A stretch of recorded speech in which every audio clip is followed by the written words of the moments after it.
The Advanced Photonics is a new journal, and it is a highly selective open access international journal for fundamental research and applied applications in photonics and optics. Advanced Photonics will cover all areas of optics and photonics research, be it fundamental research or applied research. The only thing we are looking for is a new idea, interesting idea, which could have impact on either optics in general or some particular photonic application. We hope very much if you work in optics and photonics and you have one of the best ideas of your life, submit this idea to Advanced Photonics.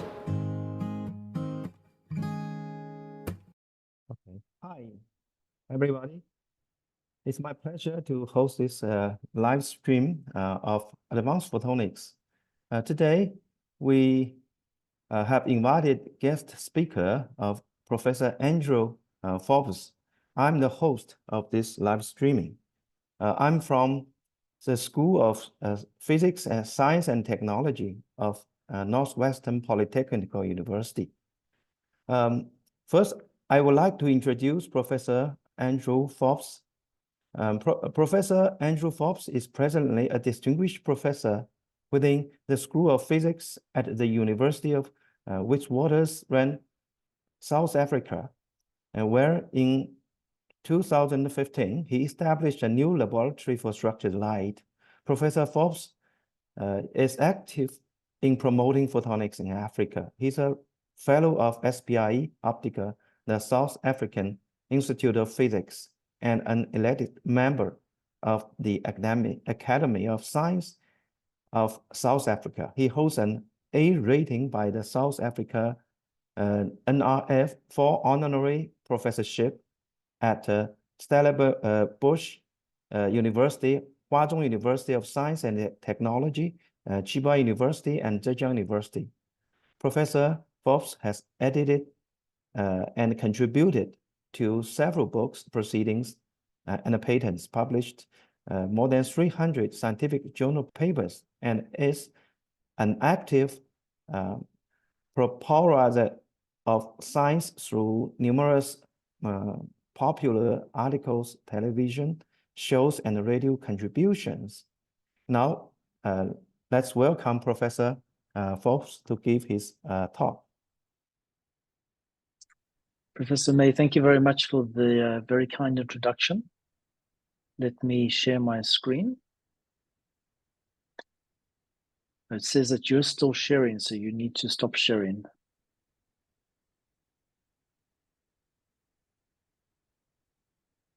Okay. All right, brilliant.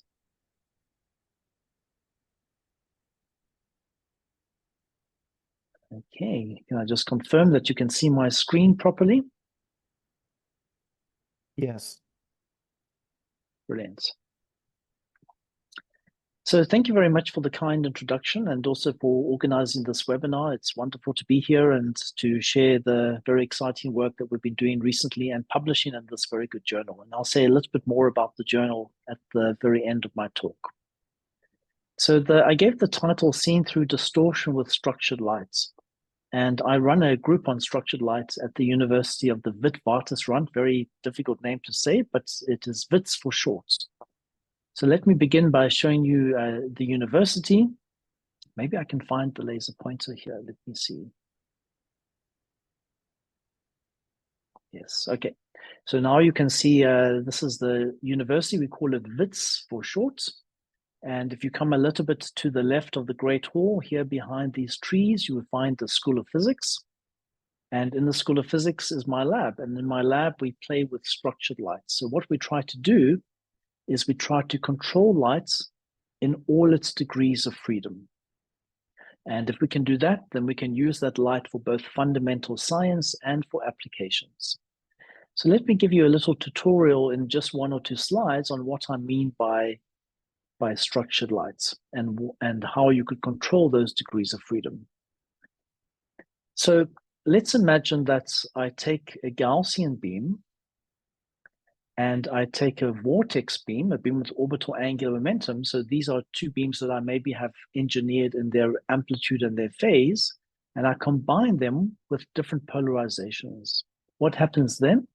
The output field has a polarization structure across it. That means that now, by combining two different beams together, I can start to structure the light not in amplitude and phase, but in its polarization pattern. And so the trick with structured light is to find these combinations, and not only the combinations, but also the degrees of freedom. Here I'm using amplitude phase to get polarization, but of course I could use wavelength, and I could use path, many other degrees of freedom that may be a little bit harder to control. So this beam, actually, if I write it in the Jones vector notation, it's got a Gaussian in the one component and a vortex beam in the other. And so the polarization, in fact, it's got every possible polarization inside the field. So this is called a Poincare sphere beam. And these days, it's very common to write this in a quantum notation. And the reason for this is that if I go back to the Jones vector, you see that the pattern in this component and the pattern in this component, they have nothing in common. So I cannot factor something out. And because I can't factor something out, it's completely non-separable. So here is the beam, it's completely non-separable. It looks like it's a quantum state, but it's not. It's a purely classical beam. But the spatial pattern and the polarization are now a non-separable combination. And so I can actually use quantum tools to verify these beams. For example, if I have only this component, 100% of this component, then I have my usual textbook beam, which is homogeneously polarized. The polarization is the same everywhere. But as I start to add in another component, the beam starts to change its shape, its polarization shape. And eventually, if I have equal weightings of both, I have a maximally non-separable state. So these are vectorial forms of light, and they can be tailored by simply controlling these easy degrees of freedom of light. So I'm going to use these beams in my talk. I'm going to use the amplitude, the phase, and the polarization structure, and I'm going to ask the question, what happens if I send these beams through a noisy channel? So imagine here I have my initial beam, and it's very pristine, and I'm going to pass it through this channel that's got a lot of noise. What is that noise? Well, it can be anything. It could be living tissue, so very turbid media. It could be underwater. It could be multi-mode fiber, which we know scrambles all the modes of light. It could be atmospheric turbulence, but you choose whatever you want, and out comes a different form of light. We all know that in general, the light will come out heavily distorted. And so now what we want to do is we want to say, okay, is it possible to engineer the starting beam so that it is distortion-free? And now you might say, but actually that's not going to be possible, because even in a vacuum, light diffracts, and so that is a form of distortion. So you never can get this right. But let me show you how we could use the different degrees of freedom of light to get around these problems. So here is a flat top beam. It's a beam with uniform intensity profile. And if you take a cross section, it's a nice flat top beam. But then as you propagate it, this is the Z direction. If you look at the shape here, you see that it changes very, very fast. So these beams are very useful in industry, but they're very hard to keep their shape. And what we would like is to engineer a beam where it's a flat top beam everywhere. So no matter how far you propagate, it keeps its shape the same. So is that possible? This would be overcoming the problems of diffraction. And it is. I just have to go back to the two beams that I added before, the Gaussian and the vortex beam. And what happens is that the Gaussian is going to fill in the hole of the vortex. And because both these modes are eigenmodes of free space, it means that their superposition will also be an eigenmode of free space. So actually, these results are for these two beams. We can make a flat top beam stay flat top everywhere. But what did we sacrifice to do this? Well, if I go back to what the beam looks like, yes, the intensity profile is a flat top, but the polarization structure has been sacrificed. It's now varying everywhere across the beam. So this is one of the lessons of structured light. You can gain control over one degree of freedom by sacrificing another one. So if your process is not polarization dependent, then this is a good solution for you. If it is polarization dependent, then it's not a good solution for you.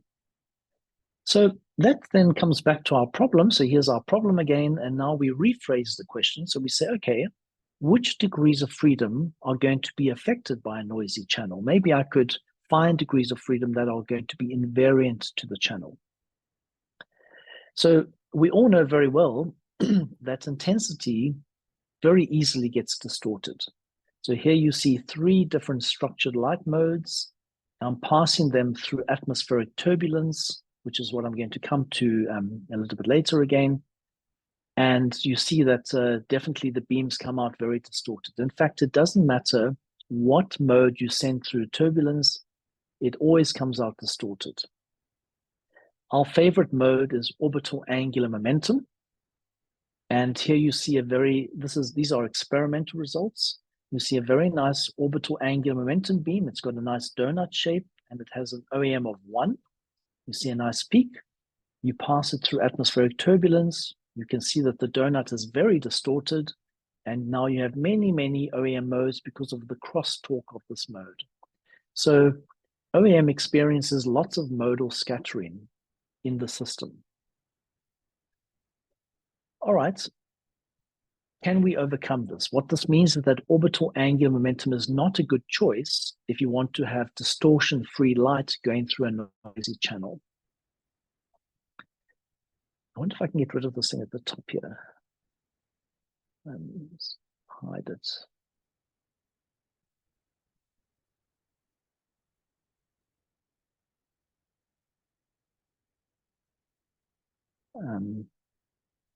All right. That should work. So what happens then is that I can say, all right, there's been a lot of work in the literature that says if you combine, if you take orbital angular momentum, it's definitely affected very badly. But if I make this vectorial beam, then the polarization is not affected. For example, in the atmosphere, the polarization is not affected because the atmosphere is not birefringent. So in the literature, you find many stories where people say, look, these vectorial beams will be more stable. And the reason is that the polarization acts like an anchor, like kind of keeps it intact. But that's absolutely not true. So you can do a very simple experiment. And here I show you L1, a vortex of order 1 and a vortex of order 10. And these are the camera images, and these are the Stokes phase. If you don't know what the Stokes phase is, it basically tells you something about the stability of the field. And what's happening in the videos is that the turbulence is increasing. It's steadily getting stronger and stronger. And we don't have to go into the details of what you see. I think we can all agree that in both cases, the beam becomes highly scrambled. So vectorial light is not more stable than just scalar light in things like atmospheric turbulence. But something very interesting happens. And that is that if I look at my initial beam, here it is here, you know, I had very nice amplitudes, very nice phases, and I get a very nice, in this case, a radially polarized beam. After the turbulence, the amplitude is distorted in both modes, the phase is distorted, and so as a result, the polarization pattern is also distorted. But something very interesting happens. If you look at how non-separable this polarization pattern is, in other words, you know, how inhomogeneous is it, then it hasn't changed. It remains completely inhomogeneous. In both cases, the value is 100% for how vectorial is the beam. And this is because initially my modes were completely orthogonal. If I took the overlap of my 2 modes that I used in the sets, the value was 0. After the distortion, each mode gets highly distorted, but the inner product, the overlap between them is 0. In other words, the distortion is just right to distort both modes in the same way so that they're still orthogonal at the end of the channel. And this can be used in many, many channels. For example, we've put it over hot plates, we've put it through chiral liquids. In all cases, you see this number stays absolutely constant. It's because this vectorness or the non-separability of our beam doesn't change. And it doesn't change for exactly the same reasons that entanglement doesn't change in noisy channels, because the non-separability must be preserved. And you can use this for communication. So we can take our vectorial beams, and instead of imagining that we're putting information into the beam itself, we can imagine that we're putting information into this vectorness. We call it the concurrence because we use a quantum measure to detect it. But just think of this value C as being like how vectorial is the beam, and it varies from 0 to 1. So I can divide this range up however I like and use, for example, an information encoding alphabet. So that's what we're going to do. We're going to take our beams, we're going to pass it through a noisy channel. The beams are going to come out highly distorted, but we don't care because we're not going to measure the beams. We're going to measure just the concurrence or the vectorness that we put in, and that doesn't change. And I can show you that with a simple experiment. Here, as I show these little staircases, what do they represent? They represent different beams that have been prepared with different levels of this vectorness, from purely scalar to purely vector.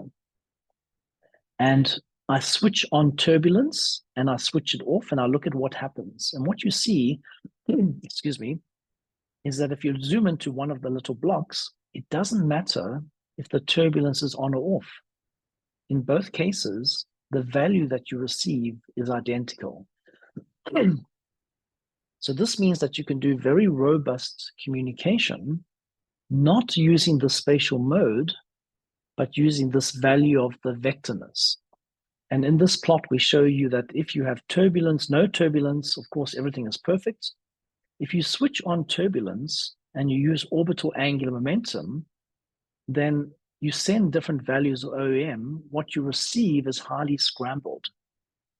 But if you send different values of the vectorness, what you receive is completely unscrambled. So this is a very robust degree of freedom for communication. But now I want to come to the main point of the talk, which is the 2 papers that we published in Advanced Photonics. You see, what we've showed so far is that you can find, excuse me, you can find degrees of freedom that are invariant to noisy channels. But if we go back to our original question, we want the whole field to be invariant. Is it possible to make everything about the beam invariant to the channel? So let's go back to the example I showed you about the flat top beam and ask ourselves, why did this work? Why was it that I could make a flat top beam, so one that starts flat top, remain flat top everywhere during propagation?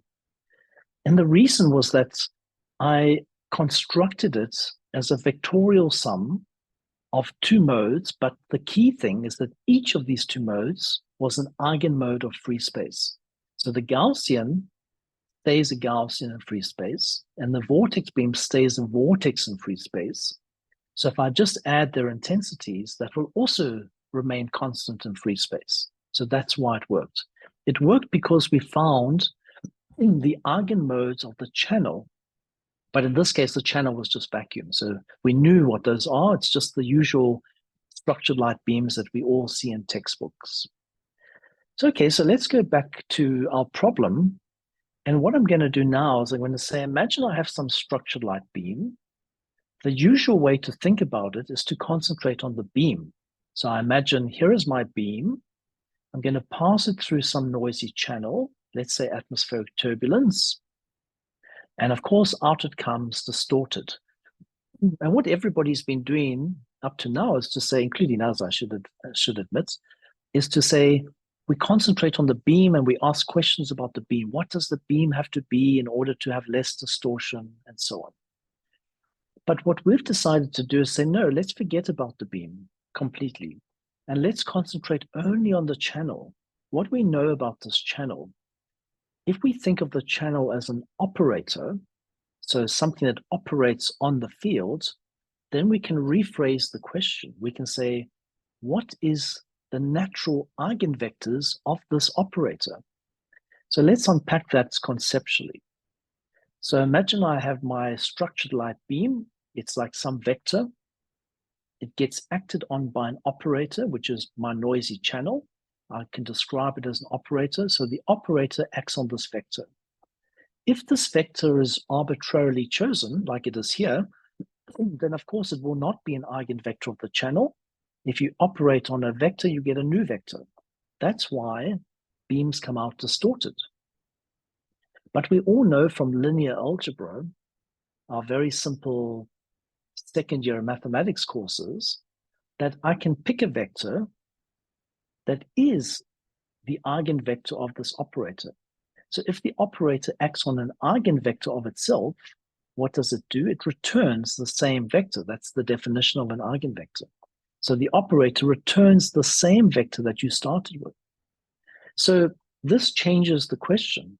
It says, why don't we just find the true eigenmodes of the channel? Because if we find the true eigenmodes of the channel, when they pass through the channel, it will look transparent to them, as if there's no distortion at all. They should come out, the way they come out should be exactly the same as the way they went in. And this would be true of everything about the field, not just some aspects of the field, not just some degrees of freedom, like I showed you earlier. So that's what we've done. These are experimental images. And what you see is that these are the eigenmodes of, well, let's start on the right-hand side. Here are the Laguerre-Gaussian modes, so in other words, vortex beams. Here are 4 different examples initially, and then this is the measured values after turbulence. And this is for weak turbulence. And if you do the same thing for strong turbulence, basically you get the same outcome. The ring is highly distorted, and you can't say that you really have orbital angular momentum. But now look at what happens for the eigenmodes of turbulence. What we're doing now is we're using our operator view to calculate what beams would really be robust to this medium. So, well, this looks okay. It looks like Gaussian. These look a little bit weird for weak turbulence, and they look even stranger for strong turbulence. But you see that what you put in is what you get out. Even little things like you might say, look at this mode, maybe this is just a bit of noise. No, it comes out like that as well. This really is part of the structure of the eigenmode.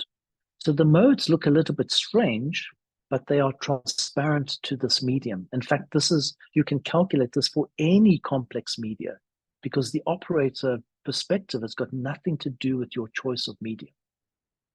So if I use atmospheric turbulence as my example again, here are nice vortex beams before. Here is what you measure after some turbulence. And if I look at the crosstalk of before and after, of course, it's terrible. You know, you don't have a nice diagonal because OAM is not an eigenmode of atmospheric turbulence. Now I repeat the same experiment, this time with my true eigenmode. So I calculate the eigenmodes of the channel, and look what happens. You see that we have a very, very nice diagonal, no matter what modes we choose. So this is actually a different set than before. But you can see that in all cases, you know, the strange looking modes are exactly what we get out, even this case, exactly what we get out.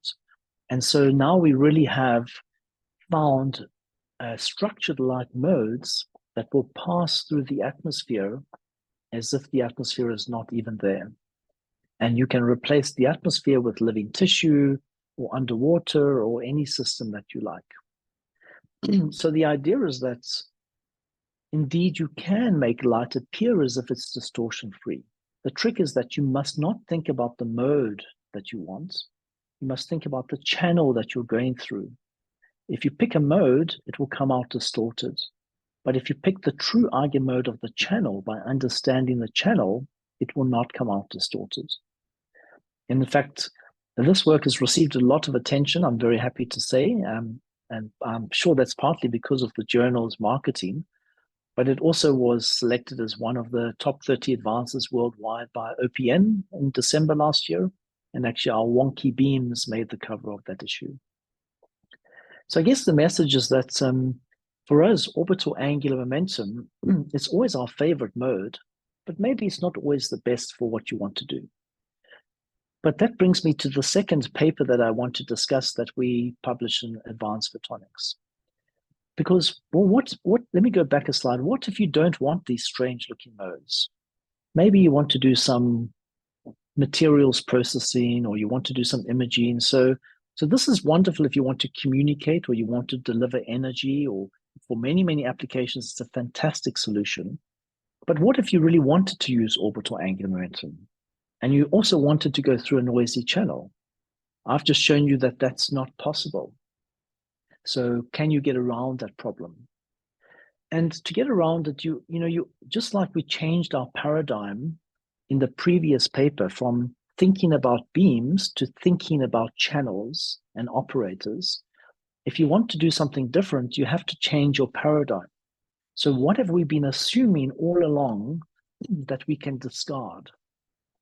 And what we've been assuming and using is that everything is linear. All the operators, the matrix multiplications, everything could be described as a linear system. But what about nonlinear optics? What happens if you combine structured light beams in a nonlinear crystal? What are the new selection rules that you get? So we've written a nice review on this, and go and have a look at it if you want to know more about that topic.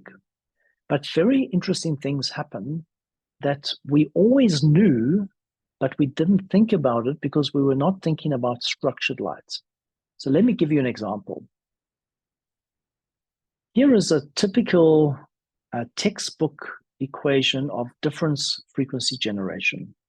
And it says that if you come in with two beams of different frequency and through an appropriate nonlinear crystal, that you can produce a beam of a different color, and the frequency of this color is just the difference of the two input beams.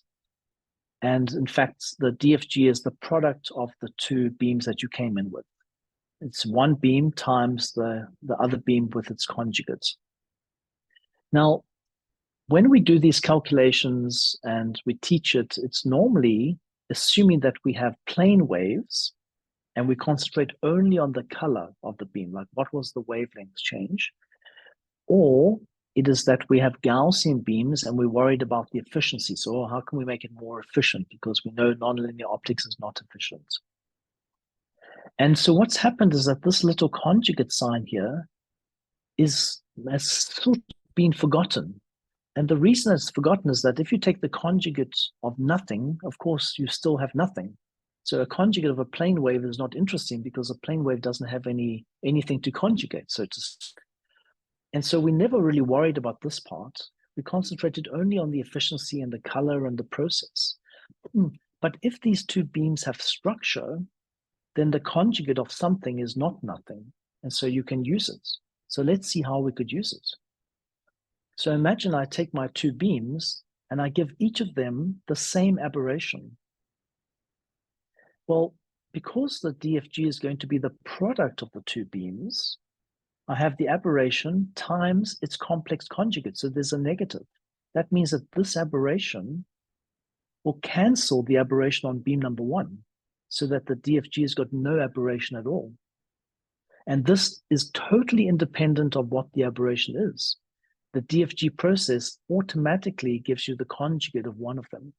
So all you have to do is make sure that two beams have the same aberration, and then they will cancel. And that is actually very easy to do. We explain in the paper, excuse me, that even though they are at different wavelengths, it's not a problem to make them see the same aberration.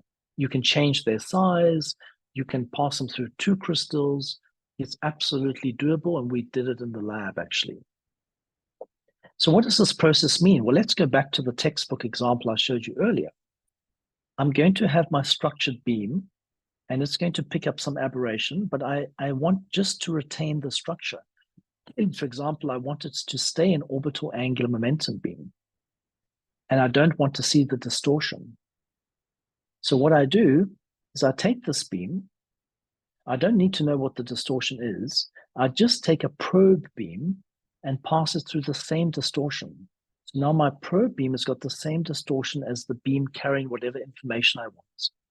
And I pass both of them into the crystal. And by the process that I just explained to you, which is shown here, these two aberrations will cancel. And so what I get out is just this beam aberration free. So we call this light correcting light. And it's made possible by thinking about nonlinear optics, not with plane waves and Gaussian beams, and not thinking about the color of the lights or the efficiency, but thinking about what are the new rules when the two inputs have structure. And now the old rules suddenly have new meaning.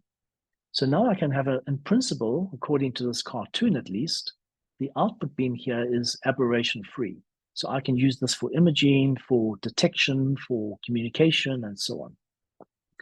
Let me show you how it works in the lab. I'm not going to show you the experimental setup. If you'd like to know all the technical details, you're most welcome to read the paper or to ask me and I'll explain it.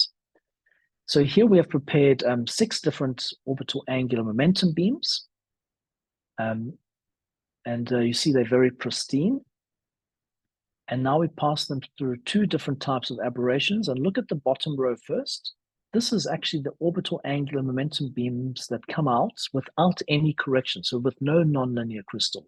If you just pass them through your aberration and you measured what they were, this is what you get.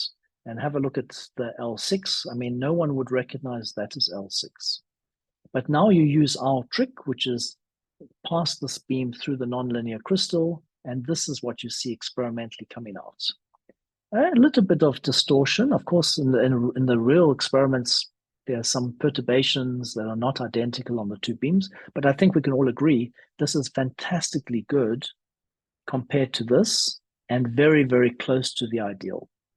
So there's no question that here we have very nice orbital angular momentum beams. And as you make the aberration stronger, which is what we've done here, it doesn't matter, because this is the thing about the approach. It doesn't matter what the aberration is. It doesn't matter how strong the aberration is. You can retrieve your beam without any measurements. And this is the key thing. No measurement at all is necessary because the light is fixing the light. So in fact, you can think of this as how, and there's been lots of international news about this, it's almost like you have adaptive optics, but at the speed of light and without any measurement. And you can change what the beams look like. It's, it's not specific to orbital angular momentum. I use that just as an example because we like it so much, but any structured beam that you want could be an image even rather than a beam. And so here we take some petal-like modes. Same story. If you don't do our approach, you get very, very distorted fields. If you use the approach, you retrieve the ideal case almost exactly. You can use this for communication.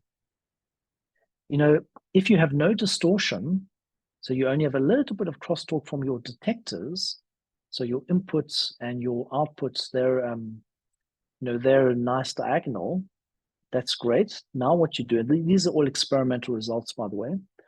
Now we pass the signal beam through an aberration. And what happens? If you try to detect in the OEM, look what happens. You've got absolute mess because this is a very, very strong aberration. And now we use our nonlinear approach, and you see that the crosstalk is almost entirely eliminated. We're still left with a little bit from the process, so there's a little bit of engineering to be done, but now we have a very, very nice diagonal. And so we can use this not only in imaging and energy transport and microscopy, but also for communication. And all of this has been done classically. And what we have ongoing in our lab right now, because of course research never stops, is to go back to the cartoon and say, could you do this with a single photon? Because if you could make this work with a single photon, then you're starting to talk about quantum key distribution without any distortion, even though the channel could be highly distorting. So some exciting prospects coming up ahead. I didn't want to talk for too long because I wanted to save lots of time for questions from the audience and from the team. I want to pause for a moment and just mention the 2 papers again. So the robust structured light and atmospheric turbulence is the one about finding eigenmodes of the channel, and that we published in 2023. And it's been very nicely cited, and I'm very happy about the attention it receives. And just earlier this year, we've put out this light correcting lights with nonlinear optics. It's received a lot of media attention, so now we wait to see what the scientists think about it. Now, to the students in the audience, I know that you probably always look at the impact factor of journals. And I know my students very often want to try to go to the highest impact factor. And I always say to my students, of course, that's 100% fine, but I want you to ask a question. You know, how many times do you think your paper is going to be cited? And do you want to be known as the person who raises the impact factor of the journal or the person who decreases the impact factor of the journal? In our group, we always want to be known as the people that raises the impact factor. And so we try to send very good work to the top journals. And I now consider Advanced Photonics to be one of the top journals. In fact, for a long time, I know this is a collaboration between Chinese Laser Press and SPIE. I used to complain for many years that SPIE had no good journals. And I'm quite amazed at the fantastic job that the editors and the production team of this journal have done, because they've taken it from completely unknown to what I would now consider to be one of the top photonics journals in our field. And definitely, if we have high caliber work that we want to share with the community, Advanced Photonics would be very high on our list of places to send it. Not only because of the reputation of the journal, but the production looks fantastic. The media exposure that you get is fantastic. And so for those in the audience who haven't yet tried out the journal, I strongly encourage you to do it. It's not an easy publication. You have to fight a little bit to get in, and that's good. I mean, that's what you expect from top journals. But once you're in, it's definitely worth the ride. And I congratulate everybody on the team for doing a fantastic job. And on that note, I'm going to bring my talk to a close so we can have lots of questions. All the experimental results you've seen have come from my team. So these are my students. As I said, we're down at the bottom of South Africa, a little bit out of the way, but if you are passing through, you're most welcome to visit us. And then thank you very much for listening to the audience, and thank you once again to the organizers for hosting this event. Thank you, Professor Forbes. Can you hear me? Yes. Okay. It's very wonderful talk. Thank you very much. Here, I think your work is quite comprehensive and very including a lot of innovative ideas. So I think it takes some time for us to digest your work. Here, one of the questions from the audience is that how fast can we calculate the eigenmodes for the turbulence channel? Whether eigenmodes for that channel is time varying? Yes, brilliant question. I want to let me share my screen again. It's a great question. So here's one way to do it very fast. Okay, so let's say you have a channel that you don't know the answer to. You don't know the physics. So you're not sure even how to begin the calculation. Well, you know what lasers do. Here's my cartoon of a laser with two mirrors, and it's got a gain medium and some light comes out. Well, what lasers do is if you put something inside the box, like let's say a metasurface or some fancy optics, the laser box, the resonator, will find the eigenmodes of this box, right? That's what lasers do. So the output light is always the eigenmode of the system. So if you put the thing that you're trying to study, for example, some biological tissue, into this cavity, the laser itself will see this medium. You don't know the physics of it, but the laser itself will find the eigenmodes for you. And this it will do in real time. But now let's say you don't want to use a laser and you're doing atmospheric turbulence. So we think that we can find the eigenmodes faster than the turbulence changes. It's one of the questions that the referees asked, and we said that we believe it can be done and that the toolkit to do it exists. And in fact, we are running that experiment as we speak. So in collaboration with an adaptive optics team who have got a beautiful real-world link in Germany, we actually are showing, just beginning to get the results that show you can do it fast enough for the medium to be self-correcting. But keep in mind that turbulence is a very extreme example. Most aberrations are not so fast changing. For example, thermal aberrations in high power systems or living tissue, it does not move very, very fast. It's a slow evolution. So in most cases, you wouldn't need a fast calculation method.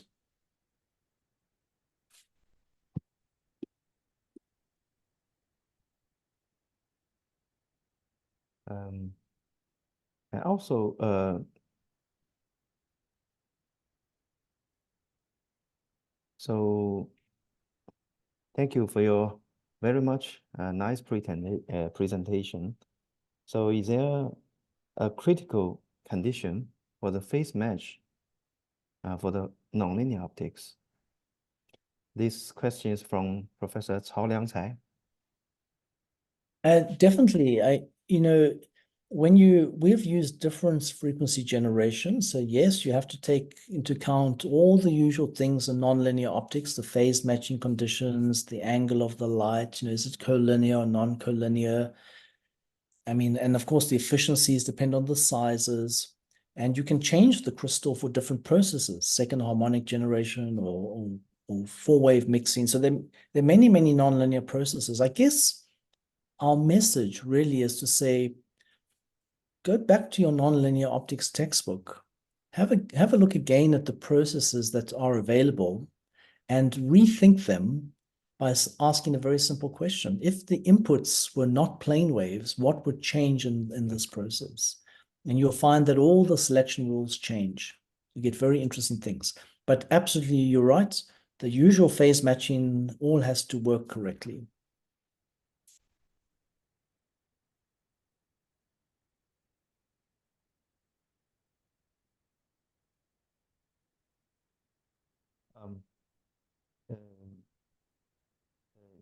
In your second work, that you use light to correct the light, and where you mentioned the aberration.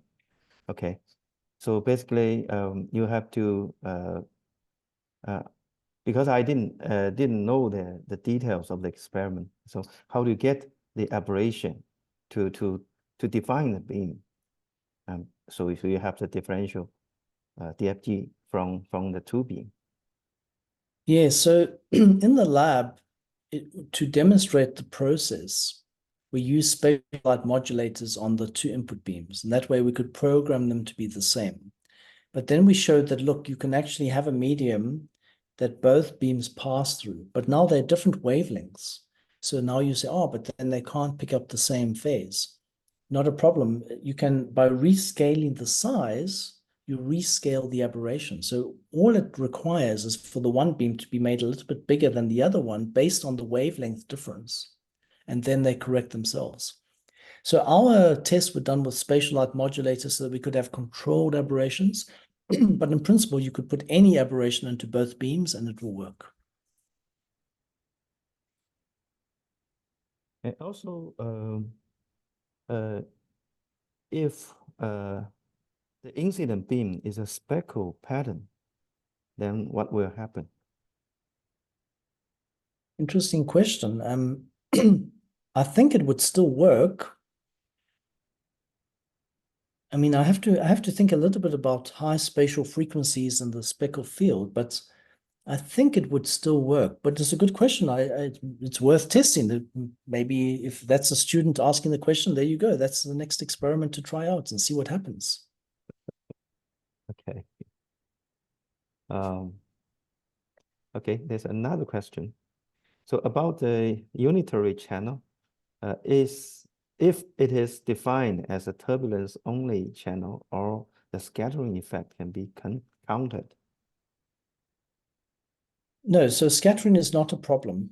Scattering is only a problem in terms of the conservation of this vectorness if you don't collect all the lights. So you don't collect all the light in such a way that the two modes have different losses. Then you will find that the unitary nature will drop. But if you're able to collect all the light, or at least have the losses equivalent for the two modes, in other words, one doesn't lose more than the other one, and then the unitary nature will be intact, definitely.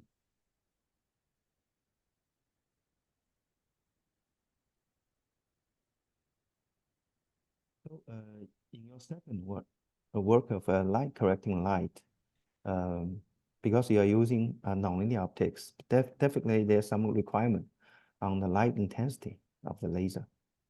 So when this is put into application, saying you have to apply this for the communication in free space with air turbulence. So how do you pick up those aberration, and also with enough intensity, high enough intensity to complete the correction job? Look, the first thing to realize is that nonlinear optics, those processes, they do not have a threshold. So we think that they have a threshold, but that's only because we can't detect below a certain level of light. So we think, oh, we need very bright light in order to see something. That's true. But the process itself works all the way down to a single photon. In fact, we have already done last year a nonlinear optics experiment with a single photon. So it definitely, you don't need bright light for the process to work, but you do need enough light in order to detect whatever you're trying to do. So there, I think for me, it's just an engineering problem. If you say natural materials don't have a high enough nonlinear response for it to work with my low-level light, okay, go to a non-natural material, go to a resonant metasurface. I think we're going to find that the meta-material, meta-surface people, all these clever, beautiful papers that you read these days on how they can make massive 1,000 times greater nonlinearity, these solutions will come to address this problem, so that with standard lasers and standard detectors, you can easily measure the nonlinear response. So I see these as just engineering challenges, and I think it's actually not a restriction, it's an opportunity. It's an opportunity now for communications people to work with nonlinear optics people, to work with materials people, to come together to find innovative solutions. And there's another question from the audience. Can special temporal vortices with transverse OAM be eigenmodes of laser cavities, such as solid-state lasers or fiber lasers?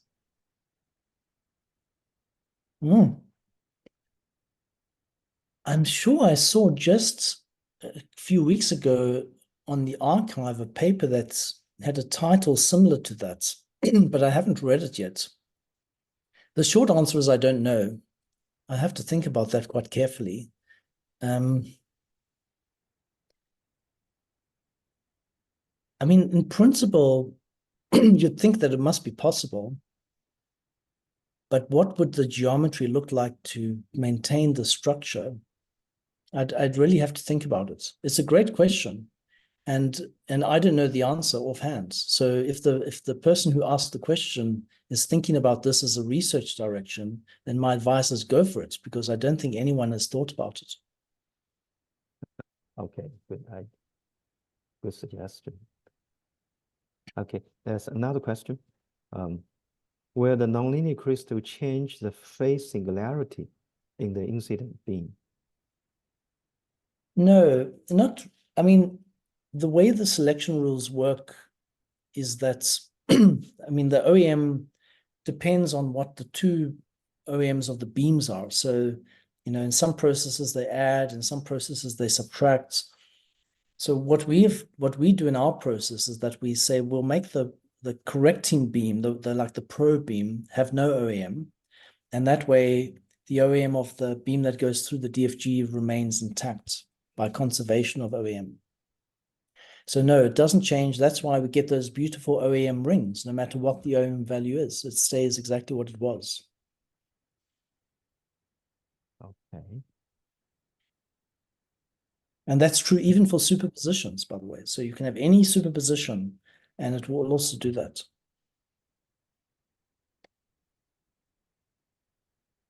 Okay. Another question. How do communication specialists define the unitary channel? Or to say, if the unitary channel common in application of communication? I think this It is actually, okay. Go ahead. It actually is common. Take turbulence, for example. Many people think, oh, but surely turbulence is not unitary. What does it mean to be unitary? Unitary means that you preserve inner products. That means that if your light was orthogonal going in, so the two modes you had, for example, were orthogonal going in, or many modes, they will still be orthogonal going out, but they might look totally different. And the way to see that say turbulence is unitary is you imagine I have a thick medium of turbulence. I want to go from here to a satellite, for example. Then I slice up the atmosphere into thin pieces, thin enough that I can treat the phase change here just as a phase change. I can ignore any effects. So now I have a thin screen of phase and a little bit of propagation. And I just repeat that to get my thick medium.